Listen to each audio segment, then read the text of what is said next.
My name is James Alcorn. Everybody calls me Fish. I'm from Jacksonville, Florida, and I have a motorcycle shop. It's called Alleyway Kustoms.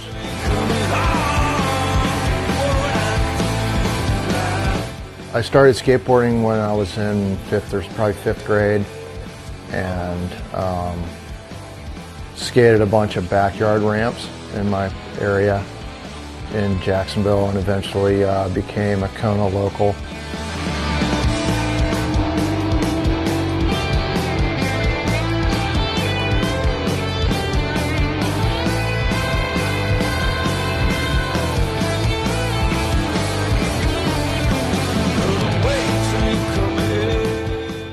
The memories we have skating and the power and the grace he had, like commanding that board and grinding the pool and smacking his tail on lean-to tails. He just had a gift that, and a way of doing it that nobody had.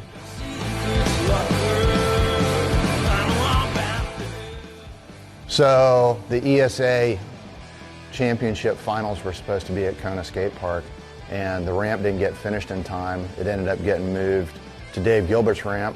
You know, Dave Gilbert and I grew up together with Buck and everybody, you know, and all the big sponsored amateurs came there and skated the contest, and it was crazy, and I ended up skating well, and it was kind of a fluke, but I won. Yeah, he won the contest. He won the East Coast Finals. And he had this giant trophy, and he probably doesn't even have the trophy anymore.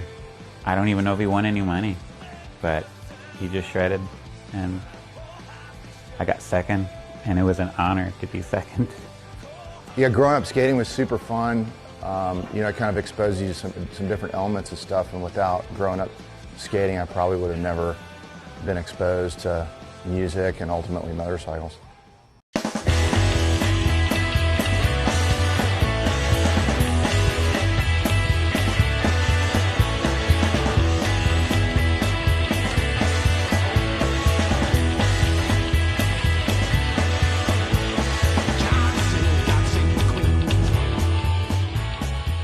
So I played in a rockabilly rock and roll band called the Kings of Hell, and we were a touring band at the tail end of it. And rockabilly music kind of comes and goes, and it was kind of running its course.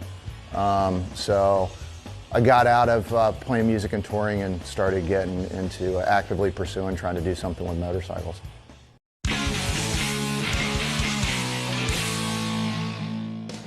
We had a screen printing class together, and he could draw really well back then. And it always seemed like, I know it's cliche, but there's skaters have like this creative other side too. A lot of them do anyway. I know a lot that are musical or artistic, and he falls in that category.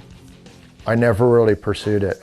I drew a little bit or whatever, but you know, it wasn't until I pursued doing motorcycles, as you know, building bikes, and having a shop and really getting into paint that I realized how much I do like art, and then fell back and started pursuing a little bit more of an education about it.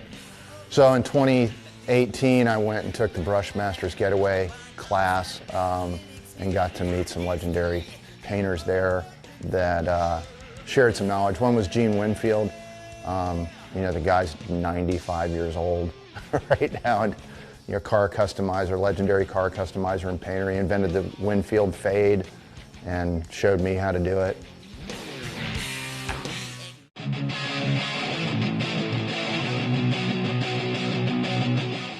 So I'm fortunate enough that Mike Wilson is one of my best friends and is you know, world-renowned tattoo artist and a schooled artist that you know, I'm able to talk to and collaborate with on a lot of the stuff that goes on around here at Alleyway with paint stuff and design stuff. We kind of do it together where he has an idea or a sketch, you know, bring it to me, and then I'll see what I can do with it, and I'll get it pretty worked out, and then usually he'll put it on the iPad because I'm not too versed in that. And he'll finish it up and get them printed, stickers, t-shirts, whatever, or hand stripe something. But I'm stoked I get to like get in the artwork part, or like I'm laying out flames. I'm like, oh, I'll be there tomorrow morning. Get there early.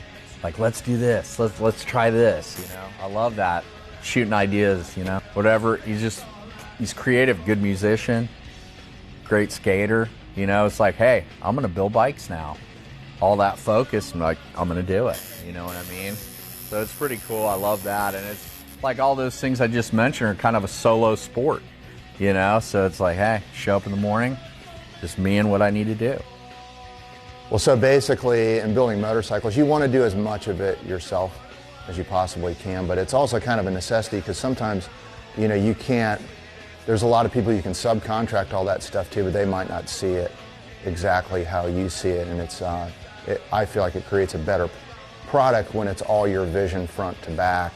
You know, so from the beginning, I started pursuing every aspect of the bike build, from the fabrication, the paint, the seats, assembly, hardware, you know, that's a big part to me of building custom motorcycles.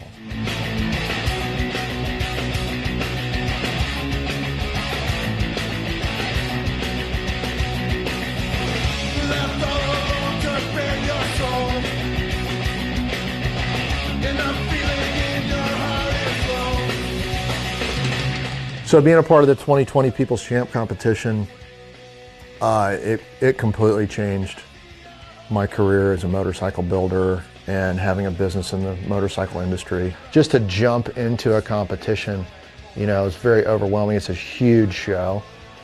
Everything there is like sensory overload to look at. It's all the coolest bikes. Meeting the other 6 builders, and actually some other guys that didn't make the final 6 from our year, you know, it's like you become one big family. There's so much pressure to build the best possible thing that you can come up with. So the challenge to do that and how hard you have to push yourself makes it very unique from a different competition, because you know what the other people are doing. You know what kind of show this is. You know the quality of motorcycles that are built, and it's, you know, it's some of the baddest stuff in the world. To be there and have a bike there, you know, was just kind of blows you away a little bit. You know what I mean? And to shine a little bit while you're there is, man, you know, it means a lot. It's huge.